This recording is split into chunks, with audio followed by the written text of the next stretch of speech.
സ്ത്രീ സുരക്ഷാ പദ്ധതിയുടെ ഗുണഭോക്താക്കളെ അപമാനിച്ച് വീണ്ടും മുഖ്യമന്ത്രി. ഗുണഭോക്താക്കളുടെ കാര്യത്തിൽ വലിയ പരാതികളുള്ളതായി മുഖ്യമന്ത്രി ആരോപിക്കുന്നു. പദ്ധതിയിൽ മുഖ്യമന്ത്രി സ്വീകരിക്കുന്നത് ഇരട്ടത്താപ്പ് നയമാണെന്ന് പ്രതിപക്ഷം കുറ്റപ്പെടുത്തി. കൃത്യമായ പരിശോധനകളിലൂടെയാണ് ഗുണഭോക്താക്കളെ കണ്ടെത്തിയിട്ടുള്ളതെന്നും പ്രതിപക്ഷ നേതാവ് പറഞ്ഞു. പദ്ധതി അട്ടിമറിക്കാനുള്ള നീക്കത്തിനെതിരെ ശക്തമായ പ്രതിഷേധവും പ്രതിപക്ഷം സഭയിൽ അറിയിച്ചു.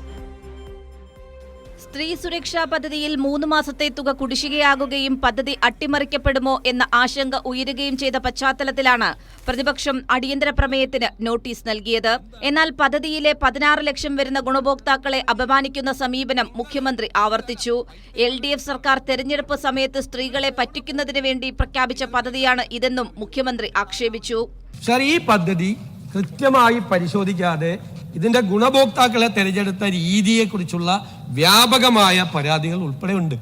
അത് പരിശോധിക്കാതെ ഈ പദ്ധതി തുടരുമോ ഇല്ലയോ എന്ന് തീരുമാനിക്കാൻ പറ്റില്ല. ഇവർ വേറെ പെൻഷൻ മേടിക്കുന്നുണ്ടോ, വേറെ എന്തെങ്കിലും വായിക്കുന്നുണ്ടോ എന്നുള്ള കൃത്യമായ പരിശോധന പോലും നടത്താതെ തിരഞ്ഞെടുപ്പിന് തൊട്ടു മുമ്പുള്ള ഒരു പദ്ധതിയാണ് ഇത്.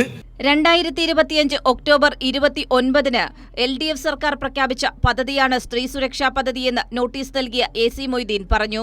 നവംബർ 1 മുതൽ ഗുണഭോക്താക്കളെ കണ്ടെത്തുന്നതിനു വേണ്ടിയുള്ള നടപടികൾ ആരംഭിച്ചു. ഫെബ്രുവരി മുതൽ തുക നൽകി തുടങ്ങി.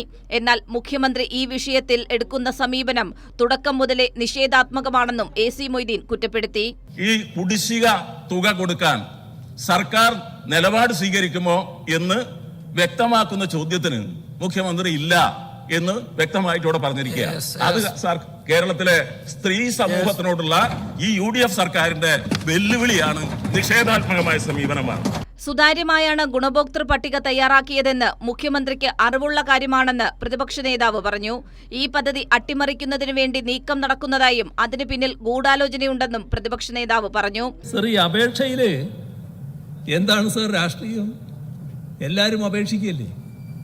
ഈ പദ്ധതിയോട് ഇത്തരത്തിലൊരു വിമുഖത മുഖ്യമന്ത്രി കാണിക്കുന്നത് ശരിയല്ല, ഗവൺമെന്റ് കാണിക്കുന്നത് ശരിയല്ല.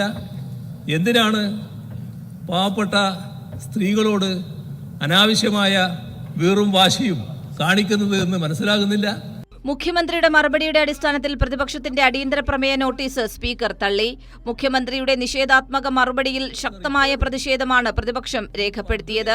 16 ലക്ഷം ഗുണഭോക്താക്കളുള്ള 5 ലക്ഷം പേരുടെ അപേക്ഷകൾ സർക്കാരിന്റെ മുന്നിൽ നിൽക്കുന്ന പദ്ധതി, അത് അട്ടിമറിക്കരുത് എന്ന പ്രതിപക്ഷ ആവശ്യം സർക്കാർ പരിഗണിക്കുമെന്ന പ്രതീക്ഷയിൽ പ്രതിപക്ഷം സഭയിൽ തുടർന്നു.